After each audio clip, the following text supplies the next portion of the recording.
2, 1. All right, welcome to another edition of Recruit Nation Sports with Coach Ant and Coach Creek. On today's show, we have Coach Nick Carroll of the Zephryhills. Am I pronouncing that right, Coach? Zephryhills. Zephryhills High School Bulldogs out of Tampa, Florida. How you doing today, Coach? I'm doing great. How are you guys doing? Oh man, we're doing good. We wanted to get some information and talk with some of the Tampa area coaches because in about 2 weeks on April 24th we'll be having our our next stop on our Recruit Nation College Prospect Showcase Tour, which will be in Tampa, Florida.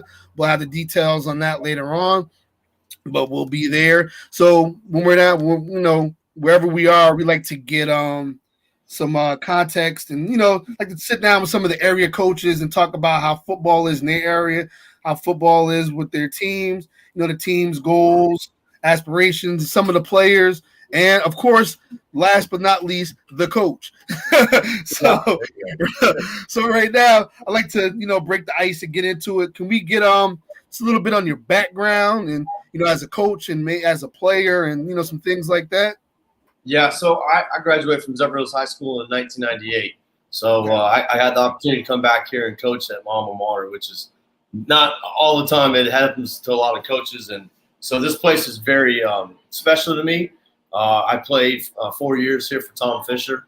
The field is named after him. And then from there, I played college football at Mayville State University as DB in North Dakota.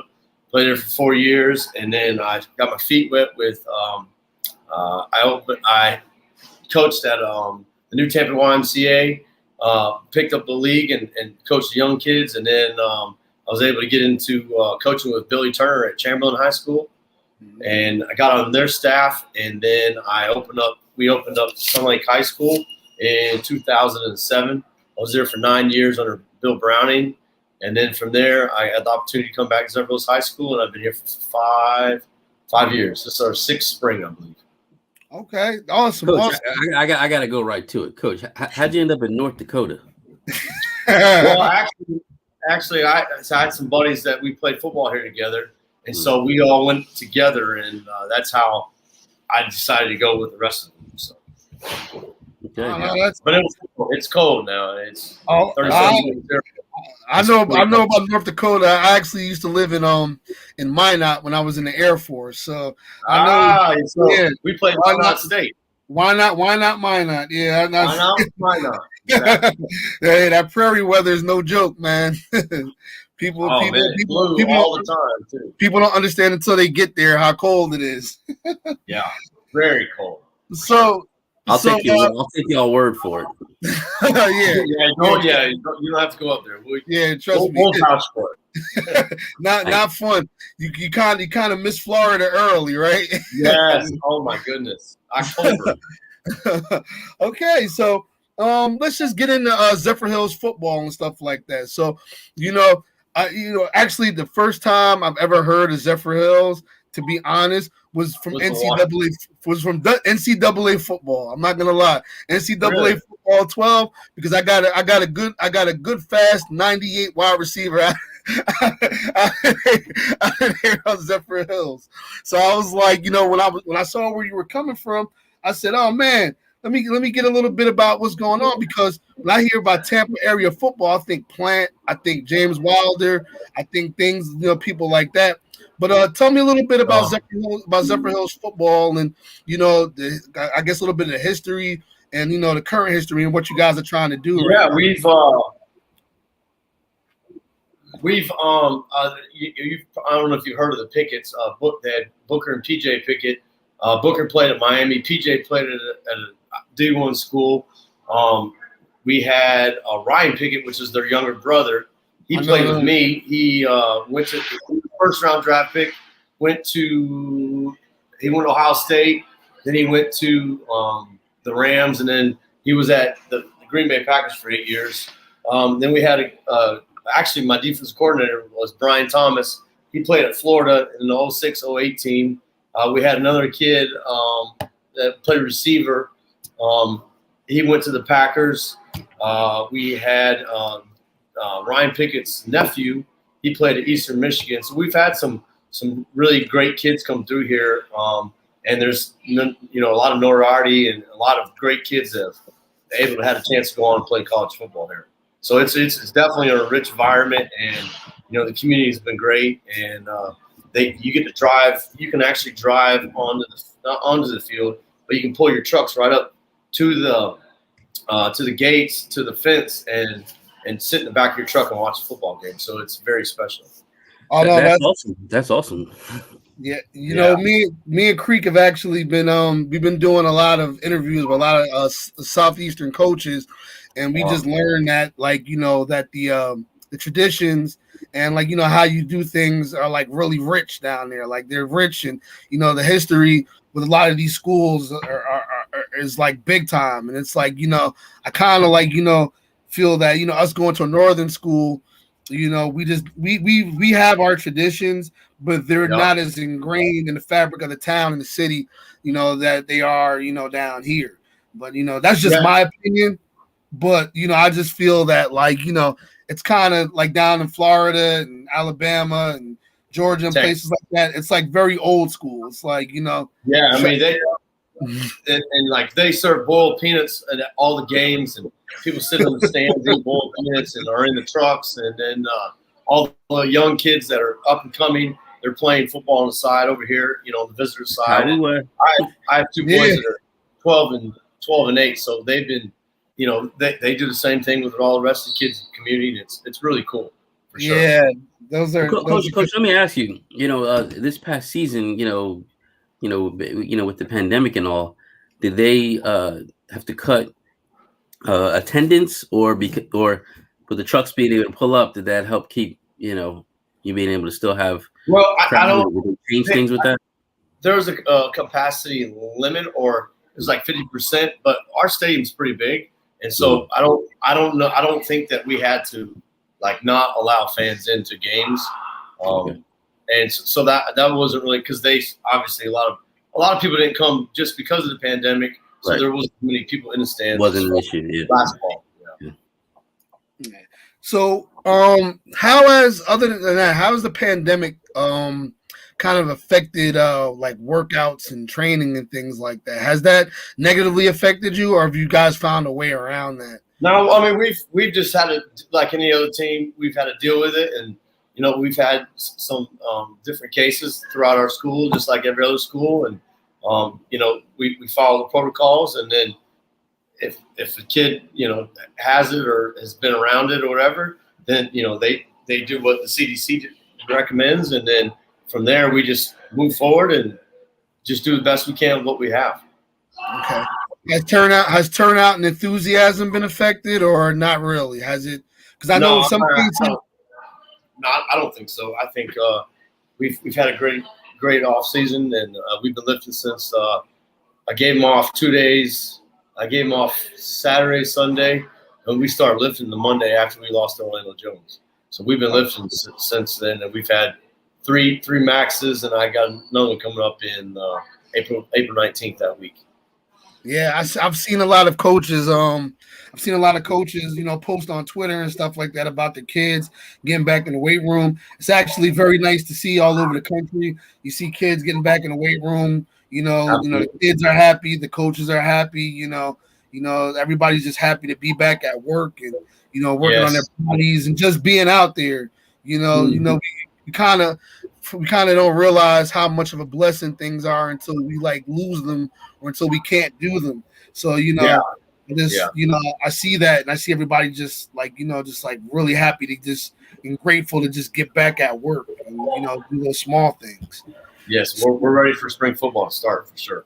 All right, so with that said, Coach, I had noticed I saw that you had by my standards a pretty successful 8-3 season last year. But then I noticed that you have an upcoming game on May 21st. Yes, this is a spring game. We play Mitchell High School. Okay, so you guys have a spring season where you play other schools, huh? Yeah, so we play 4 weeks of football. We have 20 practices included. We have like an orange and black scrimmage on the 14th of May, and then that 21st we'll play Mitchell High School for a full game. Wow. I did not know that. That's, Wow. Yes. So that's what they do in Florida. They have a spring season in Florida when they play a couple of games. Yes. Yep. Yes, sir. So Wow. we go 4 weeks of spring football starting April 26th. Wow. And it's full contact? Full contact. Wow. Yeah. Holy smokes. Yeah, I think Florida, Georgia. I don't know if Alabama. I don't think Texas has it. I don't know if California has it. I don't know. Wow. Yeah. And can fans go, or is it just like regular? Yeah, so we'll have the orange and black game. It's on May 14th. Wow. It's a scrimmage where it's all organized and we go ones versus threes and twos versus ones and all that stuff. And then it'll be home to the public to open to everybody to watch. And then the next Friday is a regular home game like it would be during the fall. Oh man, that's incredible, man. I had no clue that happens. Yeah, You know, like it's a blessing. Yeah. And then you wonder why, like, like Florida and states like that are like they're advanced in football because you don't catch a break. It's just like, season's over, you got your lifting, then you go right back in the spring season, and then you go on the summer season. Like, and that was, last year when they got that call that, spring football is canceled and all that. I mean, we had got significantly stronger in that phase of everything, and then boom, it just shut down. And we had Zoom meetings like every other high school team and college team and NFL team, and it was a bummer that we didn't get to play spring ball. Wow. So, Coach, how does it affect any athletes that play, say, baseball or track or anything like that? Great question. So, So all those spring sports. So we have kids that play baseball, run track. Right now we still have weightlifting going on. So the regional meet will be next week, I believe. When those kids are done, then they come in the spring football. But I encourage our kids to run track and play a spring sport. So we just work around depending on if they go to the state meet and all that other stuff. Right. Okay. I was wondering. All right. So do you have any? Let's talk about players. So I know every coach loves their players. Talks about players. Do you have any players that are ones to watch, guys that you're high on, guys you think that are gonna have like big seasons this year? Well, basically your studs. Huh? Basically your studs. I know every coach has this stuff. Yeah. So I got some kids written down that I want to talk about it. Theo Smith is one of them. He's a linebacker. He played tight end for us too. He had 90-some tackles. He's going to be a top returner. He's gotten way stronger and in the weight room.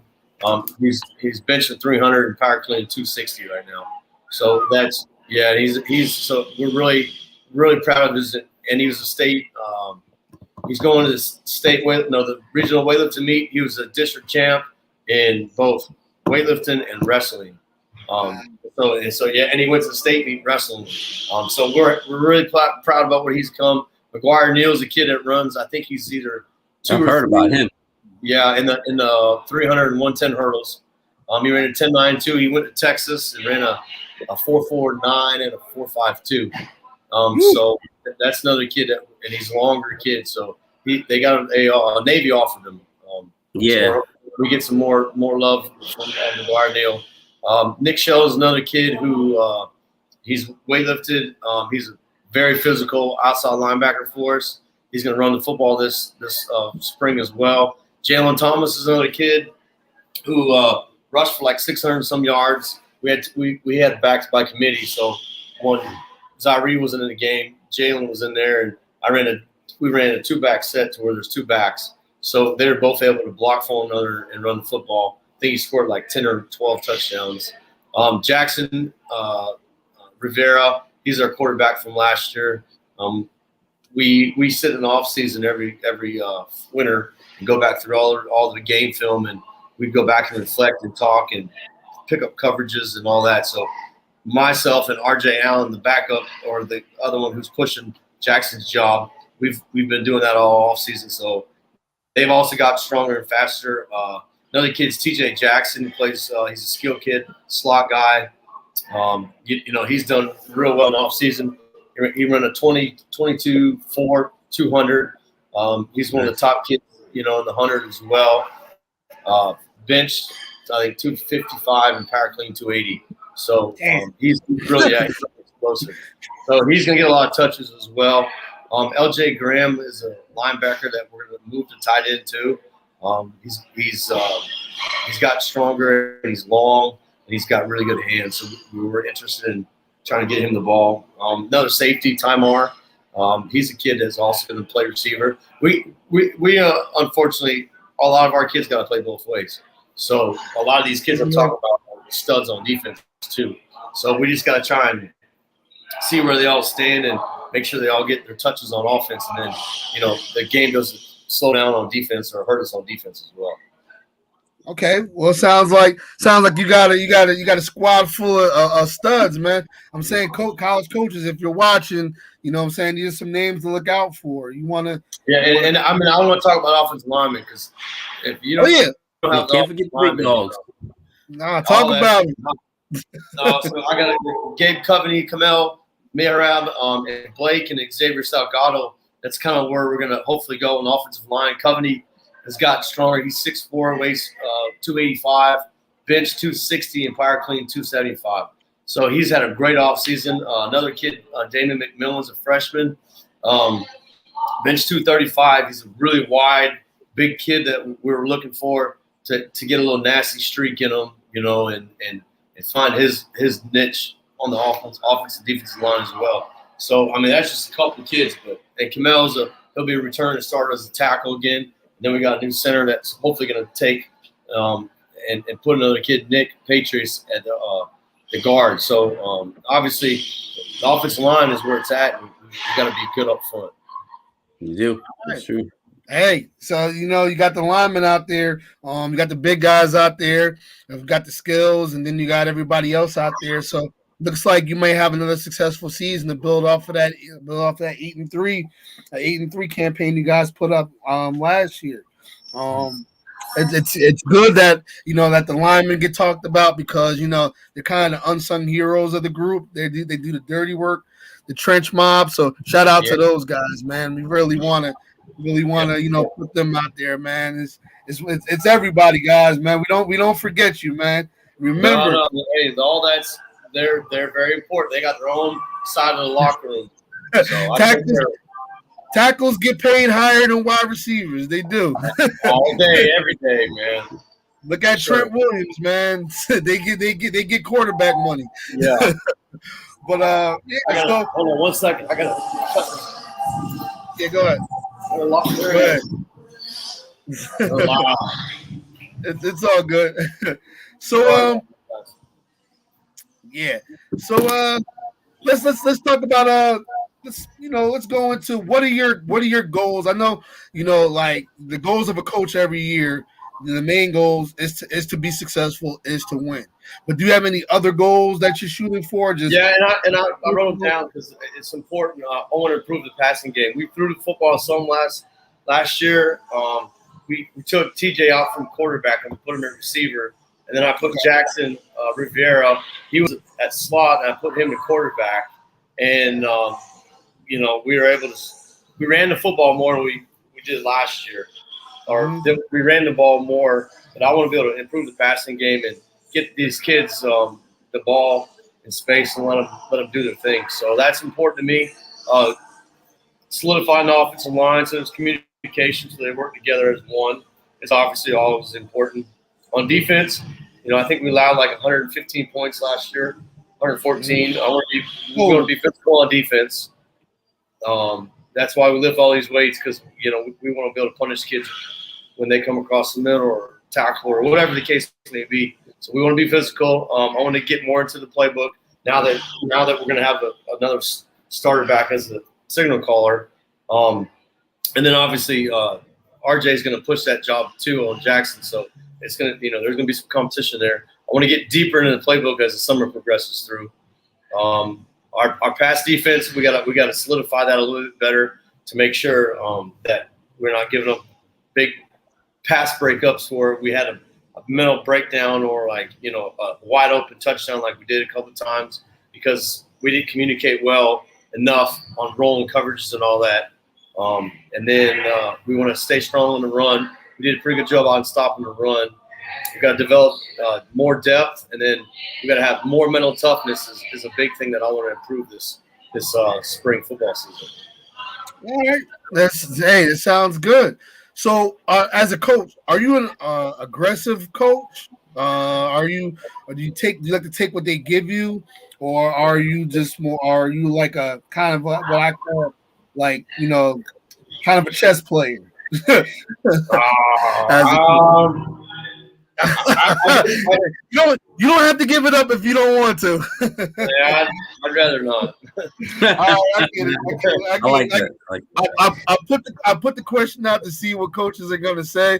Some put it out there, and then some don't. Some don't like to show their hands. So I get you don't want to tell your hand, right? You don't want to tip all your chips out. I get it. Yeah. Sure. Well, Coach, do you guys set like a theme or for each season, or do you have a culture? Yeah. Hold on one second. I got to tell them to turn this music down.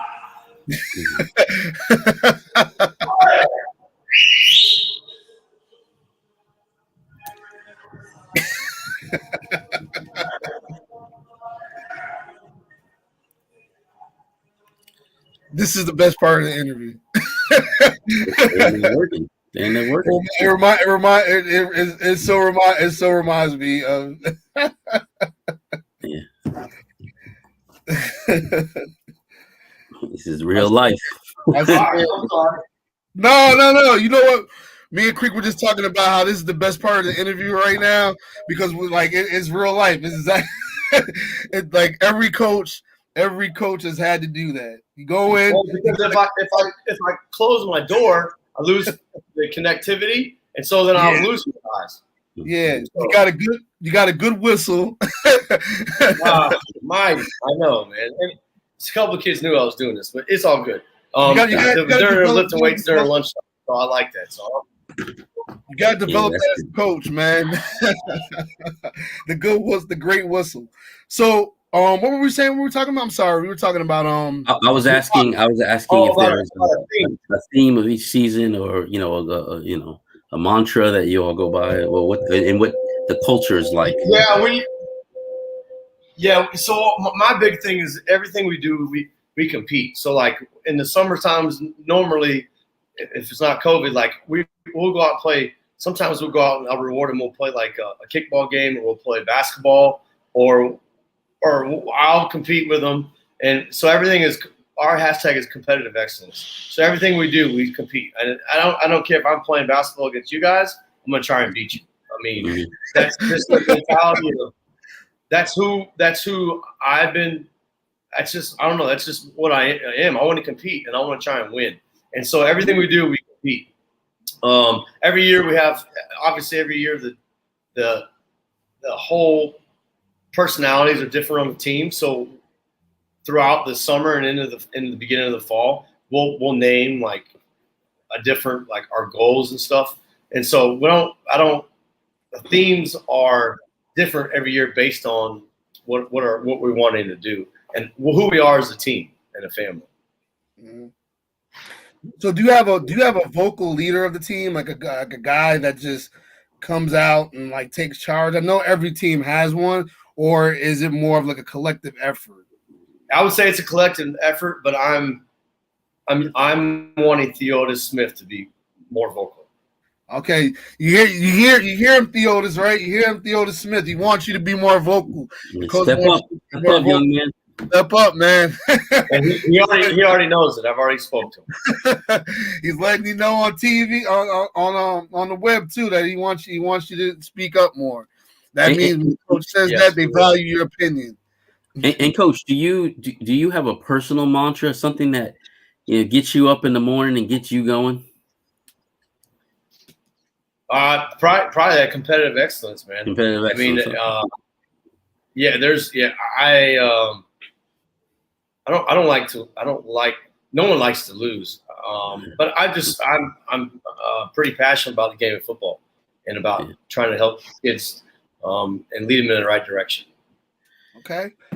Yeah, well, that segues great to my next question, and it's a question that I feel I have to ask on each interview, and that is, what do you say to the kids who have their eyes set on D1 and have that D1 or bust mentality? I was one of those kids that played really well in high school, and I went to an NAIA high school because of measurables. And at the end of the day, there's measurables in Division I football, and there's such a small group of kids that are able to do that and complete their dream that we still got to have reasonable goals and what do we want to do and how we're going to get there. And if you play offensive lineman and you're 5'10", and you're a heck of a football player, and you have measurables of maybe your bench and power clean, but at the end of the day, when that coach comes in my office and says, "Coach, is he 6'5", and I tell him no, he's like, "Well, the reality is we're probably not going to offer him." And it's there's so many kids that are great football players, but the reality is that there's measurables in Division I. Measurables, yeah. You know, and I wanted to touch on that too. It's just like, like we've all coached on different levels. We know how it is when it comes at, like you said, Coach, just piggybacking off it. It's true. It's measurables. Like you can have the greatest season in the world. You can have 100 tackles. You can run for 3,000 yards. You can do all this, but some colleges just have measurables. It's an unfair part of the process, but it's a part of the process. It's a part of the process. It doesn't really show truly how good or how bad that kid wants it. But the unfortunate part of it is that it has to fit in this realm of what that head football coach at Division I level wants. And sometimes, unfortunately, it doesn't fit. He's outside that different qualifications that they want.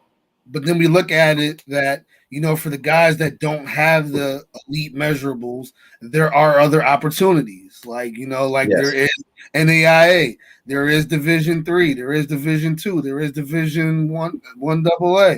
It's out there.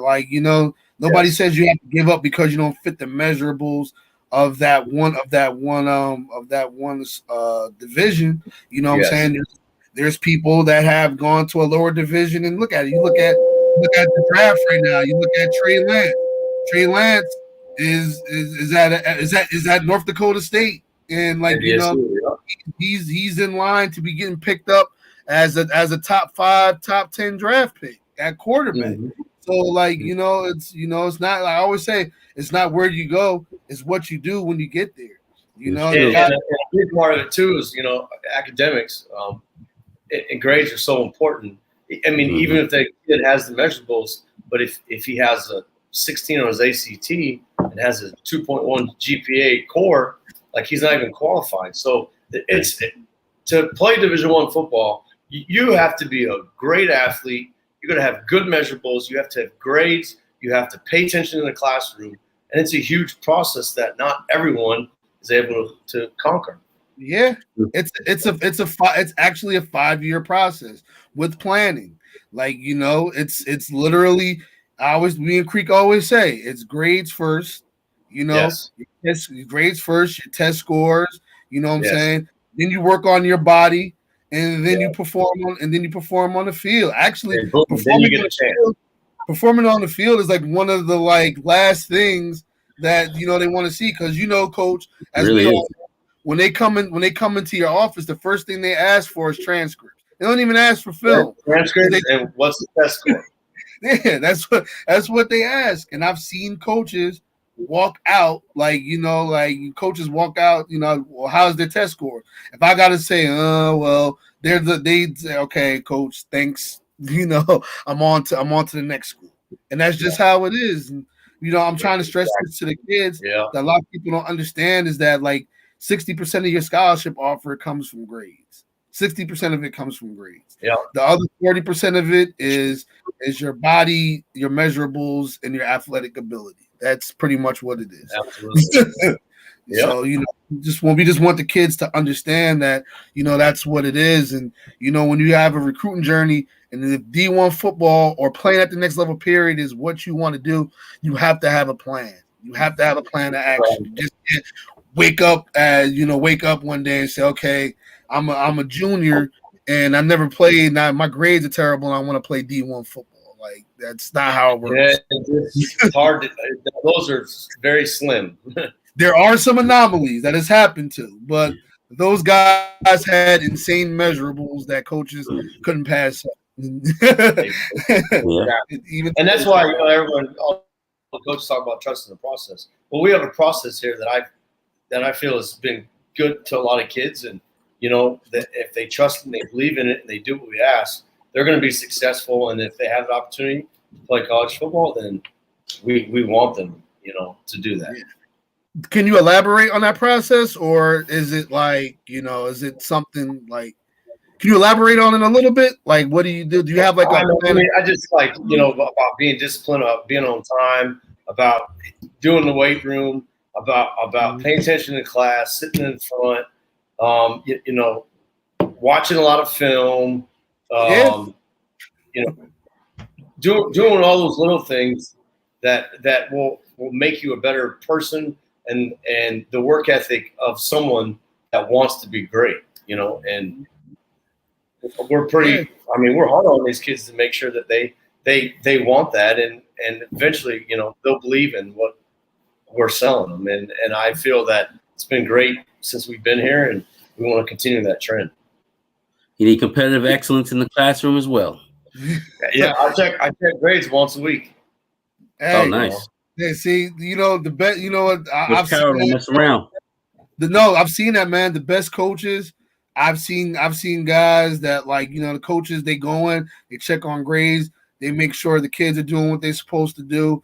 I always look at coaches kind of as like second fathers, and like a lot of people don't understand that haven't coached or haven't been around a football program like that. They don't know how much of yourself as a coach and a human being you give to kids that aren't yours, like that aren't your natural born kids. Like I'm talking about like time with grades, time with helping them out if kids have certain situations, and like just making sure that kid achieves their goal. You forsake some of your own goals to help make sure those kids achieve their goals, which I think is very admirable. And while a lot of people, have a bad idea of coaching, they just don't understand how much time goes into coaching. That's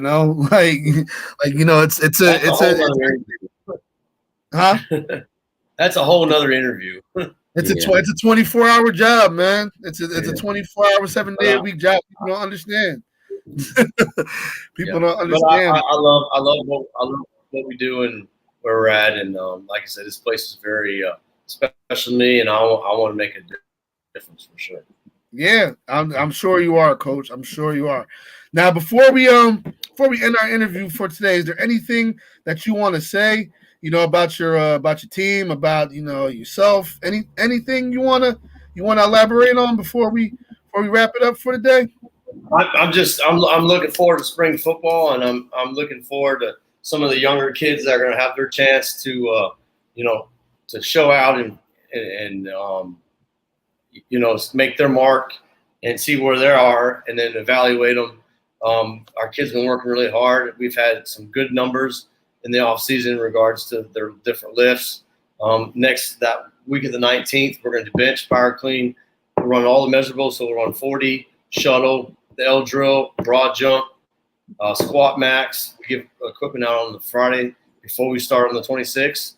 And, I challenge these kids to come out and be ready to roll and to run through things and to get, do the best they can. And our coaches are excited to be back on the field, and we're just we're excited to have spring football back in Florida. One last question before we get off: who is Zephyrhills' biggest rival? Like the biggest rival, the game, the bulletin board game. Well, so we played Pasco High School in Dade City, which is they call it the 9 Mile War, and so we've been playing that game, I believe, since I want to say the early '60s. So this is like one of the biggest rivals in the state of Florida. And we always have great games. I played in a rivalry game for 4 years as a kid, and then I've coached it now for 5 or 6 years. And we've had some great games, and the whole community has come out. And this year it's home, week 11 against Pasco High School, and so we'll be excited for that. But we got a lot of work to do way before week 11 next year. So the question is this: is it more intense to be a player, or is it more intense to be a coach in that type of rivalry game? Oh, which one gives you more of a heart attack, coaching or playing? You got it both ways. I think coaching, man, because it's all on you guys. Yeah. Coaching is a little bit more intense, right? Yeah, everybody's, if you don't do well, it's your fault. But I guess playing in the game, we had really great games, and I mean, I can remember there's so many people around the stands that it was really, really intense. And when we played them twice a couple of years. Oh man. Yeah, so you talk about like the difference and stuff, but coaching, you can't get in there if you see something happening. You can't get in there and fix it. Like you can't get in there. You see somebody going for things like, man, if I was in there, I could tackle him, but I can't. Tell my hands tied. Yeah, I can't get back in the pad. No. That's why we coach football, right? This is the closest thing ever playing again. It drives you crazy sometimes, though, when you just like, man, like oh, I could have. I know, but you got to teach it, and when the kids do well and they do what we tell them to do and they're successful, there's no money that can ever pay for that. Like it's very rewarding. Very rewarding. Yeah, and that's why in the right position to succeed. I never knew of an excitement stress headache until I started coaching, man. Like that headache in the back of your head. Yes. Then when you get home at night, you can't go to sleep till 2 a.m. because you're replaying everything on from the game. And oh man, even if you won. Yeah. Even if you won. It's pretty cool though. Coaching football and do it, especially in your own community and your town, your city, and your school is way cool. And I'm very fortunate and happy to have our principal and the people and the staff that are welcoming and great support for here at Zephryhills High School. Yeah, I'm glad that you got a chance to go back and coach at your alma mater. Not many people get to do that. Saying that's a blessing that, you get to go back and you get to, kind of teach the kids in your town and, you get to kind of mold the next generation of players and men, growing up for your town. So that's really a blessing, man. A lot of people don't get to do that. And then now I get to coach some of my teammates that I had. I get to coach kids. So it's even better, It's really that's cool. Awesome, right? that means we're getting old, but it's all good. Yeah. Oh no, I got some stories about your dad. They'll be like, "What? Like my dad used to be cool? Like, yeah, he did." But it is, man. It's really cool. I take a lot of pride in what we do here. No, that's awesome, man. That's so awesome. Yeah, well, Coach, we like what you're doing down there. You're doing a great job. You're building a nice culture. I can see that you really, care about the young athletes you have there and student athletes you have there. And on behalf of us, I definitely wish you well in the spring and in your upcoming season. We'll be keeping an eye out for you all. Yeah, I appreciate you guys asking me to interview and talk a little bit about our kids and where we're at and what Zephryhills football is all about. And we're excited to put the pads on. Any coaches you want to shout out before? Any of your staff you want to shout out before you get off? Or are you good? Yeah, I just the guys that helped me: Matt Jackson, Pat Fortunato, Tom McHugh, Coach Allen, Coach Chapman. Coach Thomas is going to join our staff again. He was here. We came here together 3 years ago, and I'm excited. Him and I got a lot of juice together. We coach really well together. And Matt Jackson's done a great job as a defense coordinator, and so Coach Thomas and I will work together on offense. He's a fiery cat just like I am, and he coaches track, and he's done a great job with the kids this spring during track. And those guys, you're only as good as your staff. And so those guys, they put a lot of time in, and, I'm excited to get them back on campus here and get this thing rolling again. Yeah, shout out to the assistant coaches, guys. You know what I'm saying? You're not forgotten. Like I said, Definitely. you guys are the trench mob, and you guys do. You guys are the guys outside when it's hot, the guys outside when it's raining, the guys outside when it's cool, and the guys out there coaching, passing sandwiches. The freshman coaches. Hey, we don't forget any of you guys, man. You guys all are an integral part of the team. And, so we wish you guys the best. And, we thank you guys for giving up your time and, time away from your families and the things that you like to do to help the kids as well. So, shout out to you guys. Thank you, fellas. But in closing, they're great. We're going to have our Recruit Nation, our College Prospect Showcase Series, April 24th at Zephryhills Christian Academy, 3429 Elam Boulevard, Zephryhills, Florida, 33541. Register at football.recruitnationelite.com/college prospect showcase. We have combine testing and speed clinic, offense, defense, and specialist position drills, 1-on-1, 7-on-7 competitions, recruiting fair, and college meet and greet sessions. Colleges attending will be West Florida, Edward Waters, Ava Maria, Kaiser, Southeastern Florida Memorial, St. Thomas, Warner Weber, Dream Sports Academy, plus the Corn Blue Kicking instructor for specialists. So we got it all there. So, like we said, be scouted, build exposure, get recruited. Get yourself out there, fellas. Ladies and gentlemen, don't forget.